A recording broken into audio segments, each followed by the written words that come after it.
శంషాబాద్ విమానాశ్రయంలో భారీగా హైడ్రోఫోనిక్ గంజాయి పట్టుబడింది. మరిన్ని వివరాలు మా ప్రతినిధి రమేష్ ను అడిగి తెలుసుకుందాం. రమేష్, హైడ్రోఫోనిక్ గంజాయి ఎక్కడి నుంచి తరలిస్తున్నారు? ఎంతమందిని అరెస్టు చేశారు?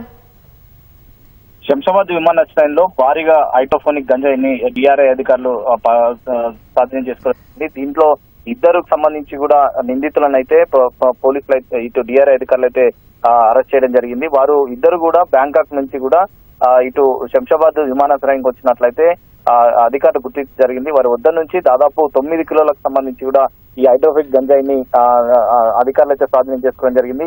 ఈ పట్టుబడిన గంజాయి ఏదైతే ఉందో అది మొత్తం కూడా 3 కోట్ల పైగా సంబంధించి కూడా అంచనా ఉంటుందని చెప్పి కూడా అధికారులు అయితే చెప్తున్నారు. మొత్తం వీళ్ళంతా వాటర్ బాటిల్ తో పాటు లగేజీ దాంట్లకు సంబంధించి కూడా రహస్యంగా వీళ్ళు గంజాయిని తరలిస్తున్నట్లయితే అధికారులు గుర్తించడం జరిగింది. ఇక్కడికి బ్యాంకాక్ నుంచి ఇక్కడికి వచ్చిన వాళ్ళు అసలు ఎక్కడ ఏ ప్రాంతానికి సంబంధించిన వాళ్ళు, తర్వాత ఇక్కడ ఎవరికి డెలివర్ చేయాలి, తర్వాత ఇక్కడ ఎవరికి ఇక్కడికి నేరుగా వచ్చిన తర్వాత ఇది ఎక్కడికి సప్లై చేస్తున్నారన్న దాని మీద కూడా డిఆర్ఐ అధికారులు ప్రత్యేకంగా ఎంక్వైరీలో దర్యాప్తులో భాగంగా కూడా వివరాలు అయితే సేకరిస్తున్నారు. ఇప్పటికే వారిపైన కూడా కేసు నమోదు చేసి ప్రస్తుతం అయితే దర్యాప్తు చేస్తున్నారు. ఇద్దరు నిందితులు బ్యాంకాక్ నుంచి వాళ్ళు సీక్రెట్ గా తీసుకురావడం, అనుమానంగా వారి లగేజ్ బ్యాగ్ అనుమానం ఉండడంతో కూడా వాటికి సంబంధించి కూడా క్షుణ్ణంగా పరిశీలించిన తర్వాతనే వారితో గంజాయి తరలిస్తున్నట్లయితే అధికారులు గుర్తించి జరిగింది. ప్రస్తుతం డిఆర్ఐ అధికారులు అయితే వారిని అరెస్ట్ చేసి రిమాండ్ కి అయితే తరలించే అవకాశం ఉంది. కానీ ఆ లోపే పూర్తి స్థాయిలో వివరాలు కూడా సేకరించి దీంట్లో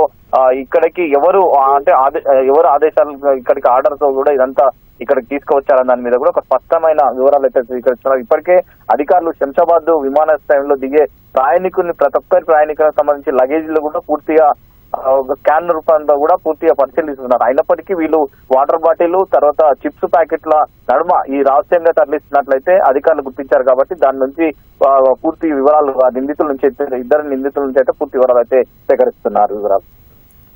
ధన్యవాదాలు రమేష్.